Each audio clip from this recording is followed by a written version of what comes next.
Thank you guys for joining us. We had a bit of technical problems in the beginning. This is a fireside chat. We don't have a fire with us today, but it got pretty hot here when nothing worked right now. So we compensated the fire with our own heat of nothing working on the last 5 minutes or something. Yeah, but finally we got it working, so it's good. Yes. Thank you guys for joining us. We also know that GDPR is a hot topic, so also that's fire. Today with me I have Vadim Kublik. Yes. You are a Master of Laws. You wrote your master's thesis on EU and US copyright law. I have to cheat here. Copyright law and implications on machine learning training data. Yes, exactly. We are not going to talk about copyright today, not much at least. Well, basically my master thesis is the way how I got interested in this machine learning and AI topics. So today we're not going to discuss copyright as much, but we're going to talk about GDPR. Yeah, okay. So let's start with the beginning and a stupid question. So what is GDPR, the General Data Protection Regulation? Yes, the key word is regulation. That's the main difference between GDPR and the previous law, which was Data Protection Directive. Okay. So unlike directive, regulation has direct effect, meaning that since it was adopted by the higher EU institutions, it is already a law for everyone in the European Union. So we don't have to wait member states to implement this law in international legislation. So compared on the US comparison, it's a federal law and not sort of a state law that every state has to implement. Yeah, that could be a valid comparison, yeah. Yeah. Okay. So GDPR has a lot to do with data. So maybe we should define first that what kind of data are we talking about and sort of maybe anonymized data, pseudonymized data? Yes, basically, if we discuss GDPR and machine learning, GDPR and artificial intelligence, we have to distinguish about GDPR regulation of processing of personal data in general and some specific rules which apply to some specific cases when some artificial intelligence model is making decision regarding some individuals. Yeah. So the first category, like the general rules, which apply also in machine learning cases. The most important things to remember is that when we use personal data in machine learning, we have to think about making those data pseudonymized or as maximum anonymized. Yeah. Because if your data is anonymized, then GDPR doesn't apply. So you don't have all those duties which are prescribed by GDPR. And this is mostly relevant when you're training machine learning models, when you're collecting data. Yes, exactly. When you're training your model, you're collecting a lot of data. Yes. And your data may concern like thousands, millions of people. So it's not really feasible to stay in touch with all individuals. Exactly. And inform them about all the processes which are going on. Yeah. So to avoid all these risks, it's recommended to anonymize data. Yes. Yeah. Okay.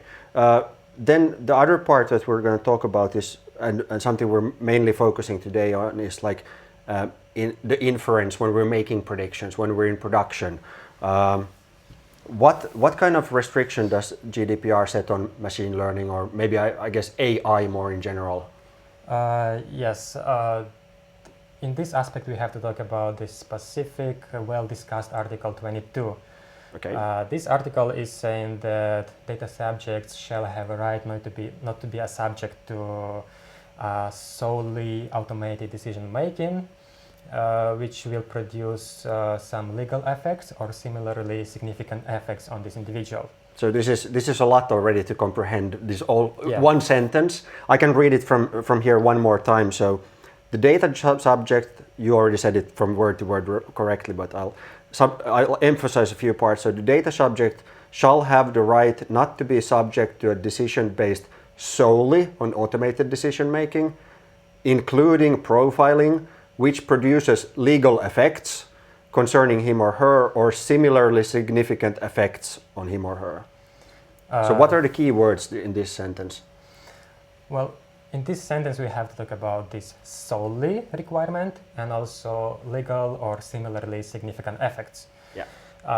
Because these are the identifiers of this very narrow scope of the cases when GDPR is very strict on making decisions. This article, unlike it was interpreted by some people earlier, it is not an opt-out right, as some people think. This is a general prohibition of making solely automated decisions. Yes.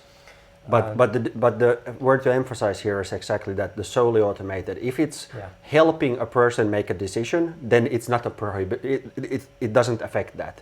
It's for the fully automated decision making processes. Yeah, if some AI model is just producing a recommendation, but then a human being is making a final decision considering some other information, then this kind of decision making model will not fall under this prohibition. It will not be prohibited. Okay, exactly. What is an example of so let's automated? I think everybody understand. What is an example of significant effect? So machine learning model, in order for it to be applied on this prohibition, it has to have a significant effect on the person that it's going to affect. So what is significant effect? Well, significant effect, it may be very individual in every case, but mostly we have to understand it as like if a person, for example, applying for a loan in a bank, so whether the person will receive or will be denied of this loan, this is a significant effect on this person. Yeah. So we have also to distinguish between legal rights and the similarly significant effects, because these are the also the requirements. Yeah. Okay, so you only have to be able to explain your machine learning model if it is fully automated and if it has a potential significant effect on the person. Yes, so when we come to this narrow scope of the cases, then this question of right to explanation arises. And actually there is a big debate, there is a big controversy whether we have right to explanation or we don't have. Because on the one side, the decision based on algorithms is very complicated. This is a complex process which is not easy to explain to individuals. Yeah. So in the context of explanation, we have to think about just explaining some basic general information about the process. Yeah. This is the requirement of Articles 13, 14, and also 15 of GDPR. Articles 13 and 14, they just introduce some notification duties of data controllers, which are also called right to be informed. So at the time when personal data are collected by the data processor, data controller has to provide information to individuals about the logic involved in the decision-making process, and also significance and anticipated consequences of this processing. Yeah. So if I'm a bank and I make a predictive model that's going to predict if it's going to decide for me that if you get a loan or not, then it is significant effect and it's covered by this prohibition. If I'm an advertising agency that shows ads here down by the street, most probably it's not significant effect. Most probably, yes. It probably could be. Yesterday you told me about a case that if I'm targeting you by facial recognition, I know that you cannot afford to pay back the loan, and I'm showing you bank loan advertisement, then that could have a significant effect on your life, because I'm pushing a loan on you that you cannot afford to pay back, for instance. Yes, that will fall under this requirement of this article. It will be prohibited. Exactly. So it's from case to case. You cannot really say sort of. Of course, if you're classifying rocks somewhere for your fun, it's not significant effect. It's not affecting anybody at all. So a person at least. So.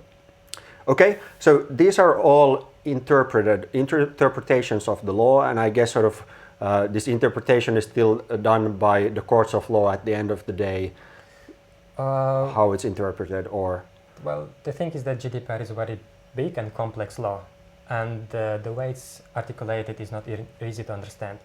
We still need a lot of interpretation to be done about all these articles, But there is one like reliable source of interpretation, which is Working Party 29. And Working Party 29, that's yeah. part of the European Union, so it was kind of like independent advisory institution. okay. They used to give a lot of interpretations and guidance about data protection law since like a long time ago. Okay. At the moment they don't exist, they just transferred to another organization, but like all their guidance still relevant. Okay. And in relation to this decision-making process, profiling, they issued guidance just like a year ago, and they talk in details about all these things. Okay, all right. Okay, so now we have covered sort of what does GDPR say about prohibition as a prohibition law. There are some exceptions to these rules. What Yes. are? I think there's three exceptions. Which are these three exceptions? The three exceptions when we still can process data and make automated decisions are when it is necessary to enter or perform a contract. Okay. So what is an example of necessity of performing a contract? Well, there might be like several examples. The first one, if there is some company which is doing a hiring process, like there is advertised position and thousands of people apply for that position, they might want to implement some AI-based tool which will shortlist the candidates. Yeah. That is a clear example, for Okay. example. Because in this case, it's necessary, for example, to enter the contract. There might be ethical problems in that, but it's not against GDPR. Yeah. The model might be biased, but it's not against GDPR because you as an applicant have given your consent by Yes. applying for the job already. Yeah. Okay, so that's one. What other? The other is important as well is if individual given his like explicit consent. Yeah. Yeah. So if it's not a contract, if you don't have anything to do with the contract, another case when individual is giving his consent to be subject to this kind of decision. yeah, and an example of that is like terms and conditions on a website or something like that. Yes. Yeah. Basically, yes. So if I go to Facebook and I approve the terms after reading all of them, of course, then I might be giving them my consent to them that GDPR doesn't apply in this particular case in the automatic decision making. You're giving consent that they may make solely automated decision making. It doesn't mean that GDPR doesn't apply, but it just means that it's allowed to do it. And they don't Yeah. have to explain it to me then? Or do they still have to give me an explanation if I ask for an explanation? They do. Okay. Yeah. Okay. They have to provide some information about the system. Good. Then the third and the last exception to the prohibition is? Yes, like the third and the last is like those cases when it is directly envisaged by another EU or member state law. Okay. Because European Union or other member state countries, so European Union, they might adopt some extra data protection rules which will allow you to make these kind of decisions. So this is a standard legal loophole that anything in the future we come up with might change this, or any legal rules like you earlier said, like traffic control might be a legal, Yes, it might be a national law for traffic control, for instance. Yeah, that's a good example as well, because this will be based on the national law. Exactly. Okay. Already touched a little bit on the right for an explanation. When do I, as a private person, have the right for an explanation? Okay, as already mentioned in the beginning, when data controller just collect information about you, they have to provide you with information about the logic involved in the decision-making process, and also significance and anticipate the consequences of this processing. Yeah. So, for example, if you're applying for a loan, bank may provide you with information about the criteria they use in decision making. Even though this decision will be made solely based on algorithms, it is still possible to provide some general criteria they use in this, like maybe some simple decision-making tree or something like that. Yeah. Even in the case of a neural network with thousands of nodes, hidden layers and everything, we have some idea of how it maybe works in the background. So. Yeah, we might have some general idea, and this is very important to provide just general and easy to understand to a lay person. Yeah. Because there is another requirement of transparency. all information that data controllers provide to data subjects, it has to be intelligible and easy to understand, basically. Yeah. So if you open a black box and you give people all the codes, all the algorithms you use, it will be against of this transparency requirement. So by you trying to be super transparent, you're actually being the opposite because people cannot understand what you're showing them. Yes, exactly. Well, another aspect that you might keep in mind when you think what information to provide is that you don't have to disclose your trade secrets. If you have some information protected by also intellectual property rights, copyright, then you are allowed to keep it secret. Yeah. But you cannot base your denial of providing any information just on trade secret rationale. Yeah. You still have to provide some information. So this is why copyright protection is somewhat sort of connected to GDPR as well. Yeah, that's the connection. Yeah. Okay, then there are some safeguards in place as well. What kind of safeguards? Basically, in these two cases, when we have a consent of data subject and when we are dealing with a contract, data controllers, they're obliged to implement some suitable measures to safeguard rights, freedoms, and legitimate interests of data subjects. At least they have to safeguard the right to obtain human intervention on part of controller, the right to express their opinion, and the right to challenge the decision. This basically means that if you process my information and you issue some decision, like in this case, I might want to object. I might want to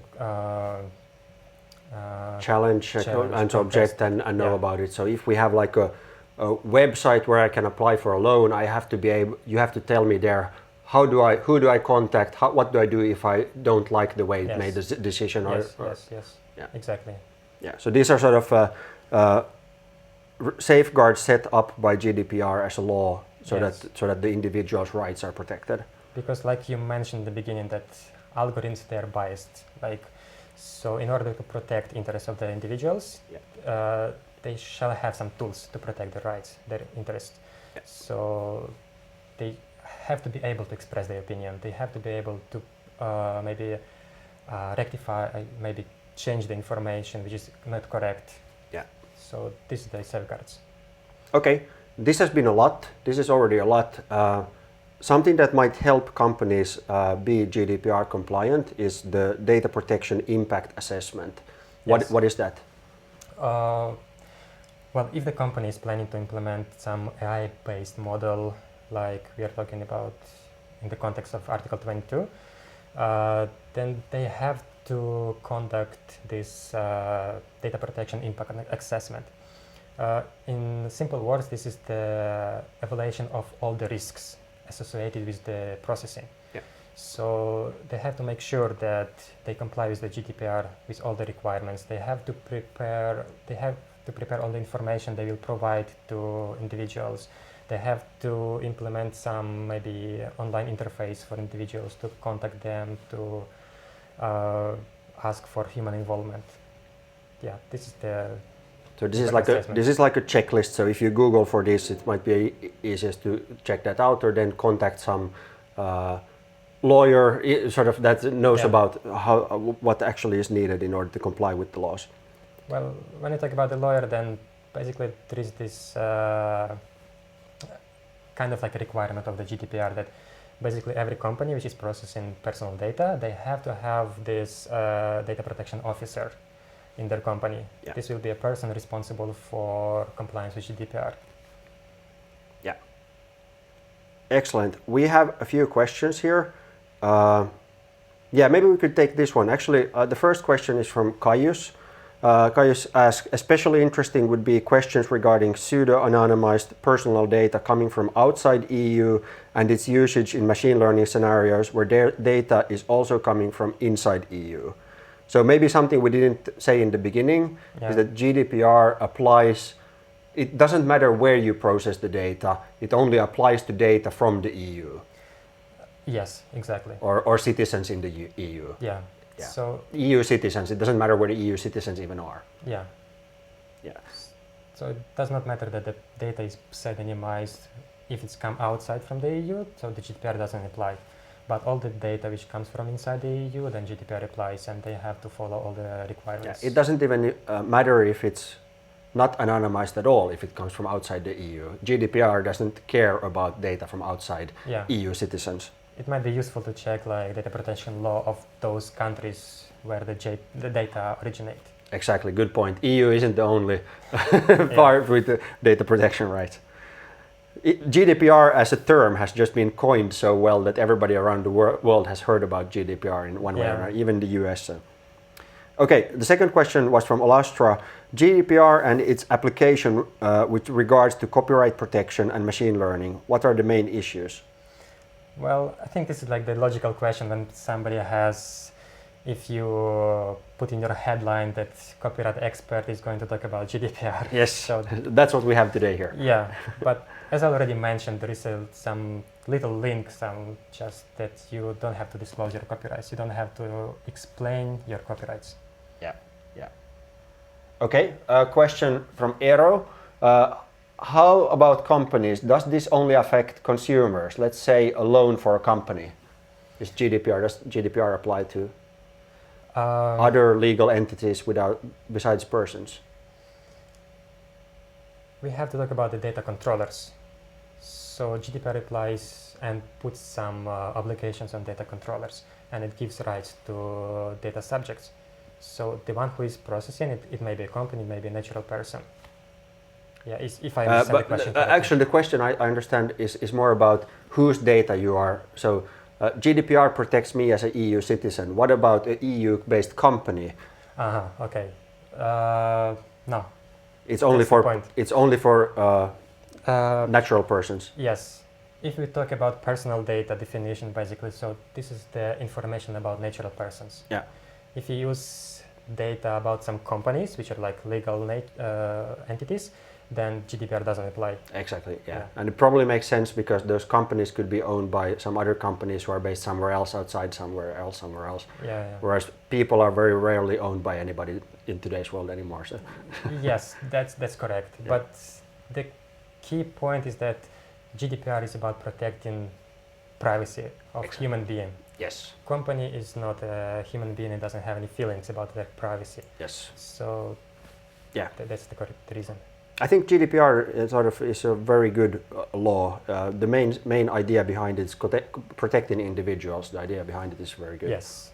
In some way it might restrict companies in doing their business. Yes. But in general that's a good law. Yeah. And I think that like even in the United States they have some discussion about following something like that, implementing some law. Like California at least is, I'm not sure if they already have implemented, at least it's been in discussions of similar kind of laws. Yeah. So I think they implemented something like in 2018. Okay. Yeah, they have the act. Okay, nice. I think that's all the questions for this time. Thank you for joining us this fireside chat. Sorry about the problems in the beginning. Everybody else, thank you. Ask some questions below and remember to subscribe to the channel. Thank you. Thank you.